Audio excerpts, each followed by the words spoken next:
पुण्डरीकाक्षाय पूर्णचन्द्रवदनाय अण्डजातवाहनाय अतुलमङ्गलम् Ram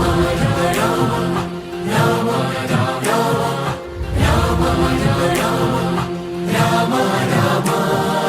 विमलरूपाय विविधवेदान्तवेद्याय सुमुखचित्तकामिताय शुभ्रमङ्गलम्